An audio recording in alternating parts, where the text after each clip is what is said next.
जगन्नाथ मंदिर बनने की अद्भुत कहानी भारत की भूमि आध्यात्मिकता, श्रद्धा और चमत्कारों की भूमि है। यहाँ के हर कोने में कोई न कोई दैवी कथा छिपी हुई है। ओडिशा के पुरी में स्थित जगन्नाथ मंदिर न केवल वास्तुकला की दृष्टि से एक अद्भुत चमत्कार है, बल्कि इसके निर्माण की कथा भी रहस्यमयी और दिव्य घटनाओं से भरी हुई है। यह कथा भगवान विष्णु के जगन्नाथ रूप की स्थापना से जुड़ी है। इस लेख में हम विस्तार से जानेंगे कि किस प्रकार भगवान स्वयं एक कारीगर बनकर इस मंदिर की स्थापना की नींव रखते हैं और कैसे यह मंदिर एक अद्वितीय तीर्थ बन गया। वीडियो में आगे बढ़ने से पहले हमारे YouTube चैनल जीवन ज्ञान संगम को लाइक एंड सब्सक्राइब करें और कमेंट में जय जगन्नाथ लिख दें। आपका कल्याण होगा। बहुत प्राचीन समय की बात है।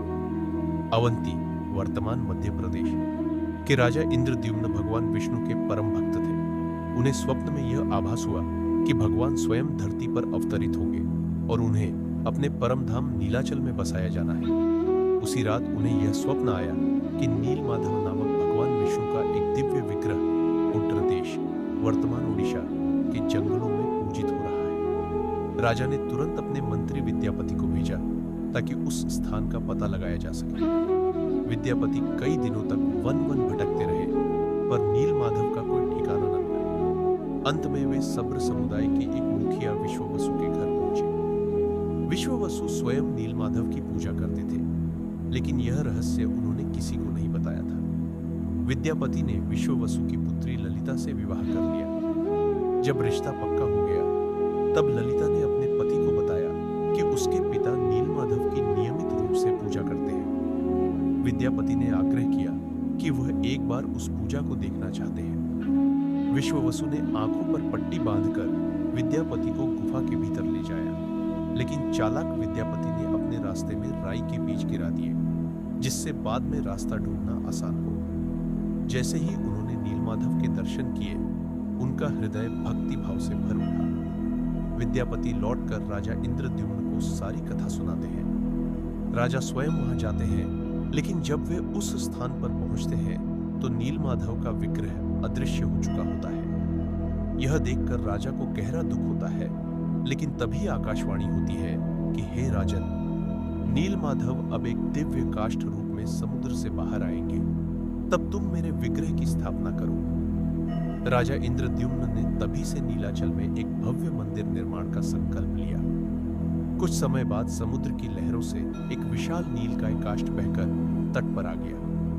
यह कोई सामान्य लकड़ी नहीं थी, बल्कि स्वयं भगवान का स्वरूप थी, लेकिन कोई भी उस लकड़ी को काट नहीं पा रहा था। राजा बहुत चिंतित हुए। तभी एक वृद्ध कारीगर, जिनका नाम विश्वकर्मा बताया गया, राजसभा में प्रकट हुए। उन्होंने कहा, यदि मुझे एकांत में 21 दिन तक बिना किसी विघ्न के कार्य करने दिया जाए तो मैं भगवान के विग्रह बना दूंगा। राजा ने सहर्ष स्वीकार कर लिया और कार्य प्रारंभ हो गया। विश्वकर्मा ने एक शर्त रखी थी, जब तक मूर्ति निर्माण कार्य पूर्ण न हो तब तक कोई दरवाजा नहीं खोलेगा। राजा और रानी ने यह स्वीकार किया, लेकिन दिन बीतते गए और भीतर से कोई आवाज नहीं आ रही थी। 14वें दिन रानी गुंडीचा की चिंता बढ़ने लगी। उन्होंने राजा से दरवाजा खुलवाने की प्रार्थना की। अंततः राजा ने दरवाजा खुलवाया और देखा कि वृद्ध कारीगर लुप्त हो चुके हैं और अधूरी मूर्तियां पड़ी हैं। भगवान जगन्नाथ, बलभद्र और सुभद्रा की ये मूर्तियां अधूरी थी।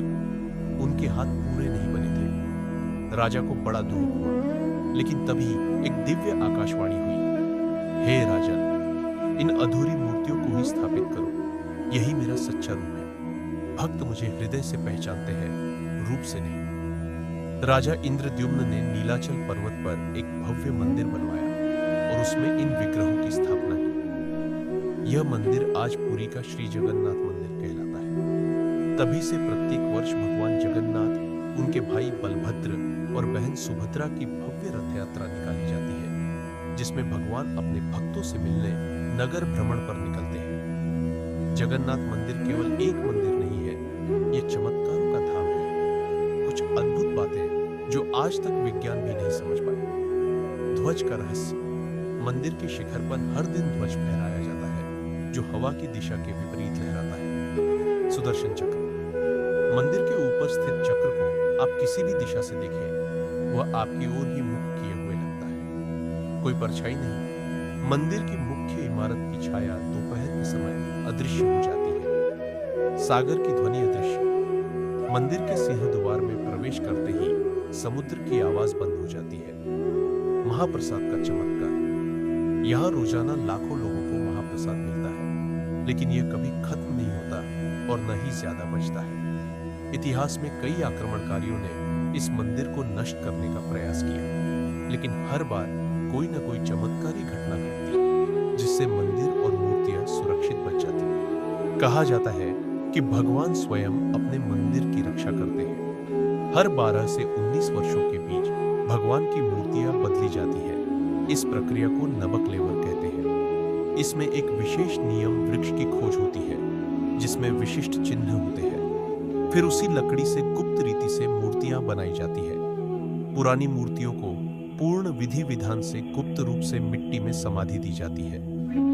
वर्तमान में जगन्नाथ मंदिर न केवल भारत बल्कि पूरे विश्व के लिए श्रद्धा और भक्ति का केंद्र बन चुका है। लाखों श्रद्धालु प्रतिदिन इस मंदिर में दर्शन के लिए आते हैं। यहाँ पर हर जाति, धर्म और वर्ग के लोग एक समान माने जाते हैं। जगन्नाथ मंदिर की यह कथा केवल एक धार्मिक गाथा नहीं, बल्कि श्रद्धा, समर्पण और दिव्यता का जीवंत उदाहरण है।